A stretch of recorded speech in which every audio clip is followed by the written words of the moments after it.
Chapter 3. Party Jinwoo akhirnya masuk ke dalam lorong yang menuju ke Double Dungeon. Jinwoo meminta maaf kepada Juhee karena keputusan ini.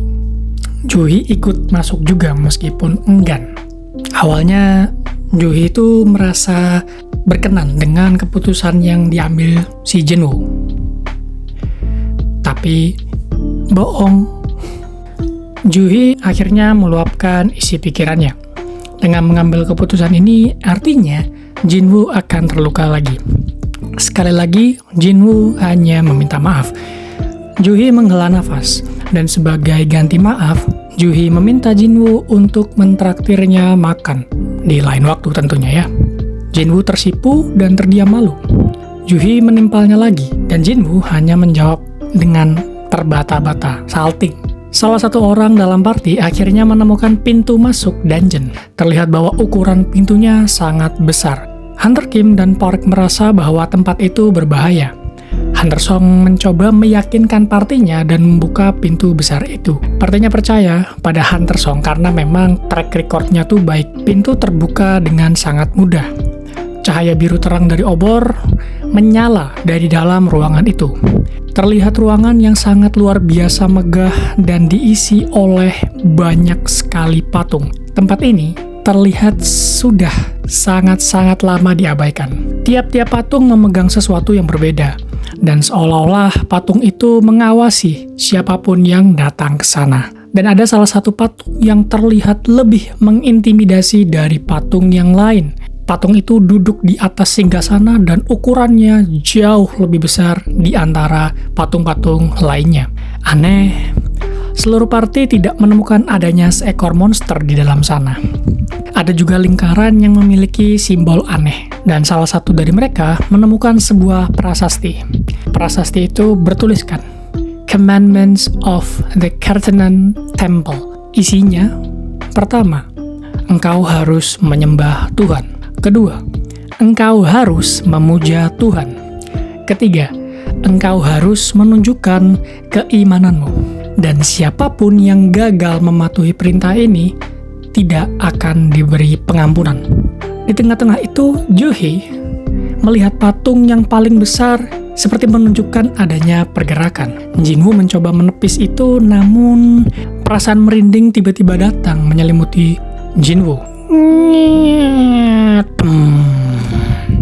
Suara pintu besar tadi tertutup. Party mereka kaget karena tiba-tiba pintu besar itu tertutup dengan sendirinya. Situasi perlahan berubah.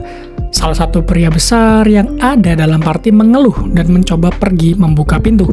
Hunter Song mencoba menghentikannya, namun terlambat. Salah satu patung yang berjaga menjegal pria itu hingga tewas. Setelah menyaksikan kejadian mengerikan itu, semuanya mulai panik. Juhee mencoba berlindung ke Jinwoo, dan Jinwoo akhirnya menerima bahwa apa yang diucapkan Juhee saat patung yang paling besar bergerak ternyata benar. Chapter 3 berakhir. Chapter 4. Semuanya panik, dan posisi mereka semua jauh dari pintu tempat mereka datang. Jinwoo mencoba mengatur informasi yang ia punya. Pria yang tewas memiliki rang D, tapi dia tewas hanya dengan satu tebasan saja. Itu bisa diartikan bahwa patung-patung ini memiliki kemampuan yang jauh di atas mereka semua. Hunter Song baru menyadari, jikalau patung kecil bisa bergerak, maka patung yang paling besar juga pastinya bergerak. Jinwoo memastikan sekali lagi dan menatap tajam patung besar itu, dan patung itu membalas tatapannya. Jinwoo bermonolog. Ini bukan pertama kalinya Jinwoo mengalami pengalaman hidup mati. Saat raid pertamanya, Jinwoo pernah tersesat dan terpisah dari partinya, masuk rumah sakit selama berminggu-minggu karena diserang oleh goblin dan hampir mati kelaparan dikarenakan kehabisan supply atau stok makanan saat ia terjebak di dalam dungeon. Meski nyawa taruhan, Jinwoo tetap melewati semua itu dan berhasil selamat. Normalnya, Hunter memburu monster untuk mendapat Essence Stone, menukarnya dengan uang, dan meningkatkan equipment atau peralatan mereka demi mengalahkan monster lebih banyak lagi. Tujuannya apa? ya keuntungan lah, buat apa lagi? Uang. Tapi di sini Jinwoo tidak bisa. Biaya rumah sakit yang tidak murah, dan Jinwoo itu hanya punya tubuhnya yang biasa saja. Dan jika ia membeli peralatan yang setengah-setengah, itu hanya berakibat buang-buang uang, karena nanti ujung-ujungnya rusak. Asalkan Jinwoo tidak terluka parah, tubuh yang penuh luka milik Jinwoo masih bisa dipulihkan lewat heal dari para healer. Hari-harinya dilewati hanya untuk masuk dungeon, lalu keluar dengan tubuh yang penuh luka. Oleh karena itu Jinwoo sadar. Tiba-tiba mata patung besar bersinar, lalu insting Jinwoo berteriak. Semuanya tiarap, menunduk. Bum bum bum. Cahaya laser melaju cepat dari mata patung itu. Sekejap menghancurkan lantai yang dipijaki party Jinwoo. Sebagian dari mereka selamat, dan sebagian, ya tentu, ada korban jiwa. Mereka ngecek ya satu sama lain, menanyakan apa kalian anak. Jinwoo berhasil tiarap bersama Juhee. Tapi di sini Juhee masih terpaku kaku, mungkin dikarenakan shock ya. Hunter Song berteriak, mengisyaratkan partinya untuk tetap tiarap. Anggota party yang selamat mengikuti arahan itu. Beralih ke Juhee, Hunter Song mendekat ke arah mereka berdua dan menjelaskan situasi Juhee. Juhee memiliki kesulitan dalam menangani situasi yang berbahaya dan mencekam. Itulah alasan mengapa Juhee sering mengikuti raid di dungeon ranknya itu rendah, meskipun Juhee adalah healer rank B. Menurut Hunter Song, dungeon ini di luar ekspektasi, nggak masuk akal, dan sangat berbahaya. Mereka yang selamat beruntung karena mengikuti arahan Jinwoo untuk tiarap. Jinwoo memberi arahan berdasarkan instingnya. Bener, kaget dia. Nggak nyangka bahwa insting dia bener. Mendengar keterangan itu, Hunter Song kaget dan mengira bahwa Jinwoo itu mengetahui sesuatu. Hunter Song kehilangan tangan kirinya.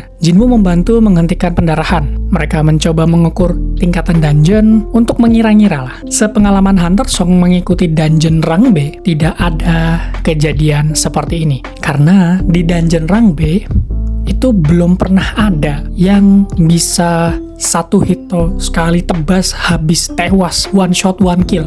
Kayak gini tuh nggak pernah ada. Sepengalaman Hunter Song mengikuti raid di dungeon kelas B atau rank B. Hunter Song menyimpulkan bahwa the commandment of the Cartenan Temple adalah dungeon rank S. Mengingat aturan dari prasasti tadi, pertama, engkau harus menyembah Tuhan, kedua, engkau harus memuja Tuhan, ketiga, engkau harus membuktikan keimanan, dan untuk siapapun mereka yang tidak patuh, maka tidak diberikan pengampunan. Mereka akhirnya mendapat kesimpulan bahwa God atau Tuhan yang dimaksud dalam prasasti merujuk pada patung besar yang menembakkan cahaya dari matanya. Patung besar itu tetap bersinar matanya. Hunter Song mengucapkan kalimat klise. Sepertinya tinggal hitungan waktu saja sebelum kita berakhir di sini.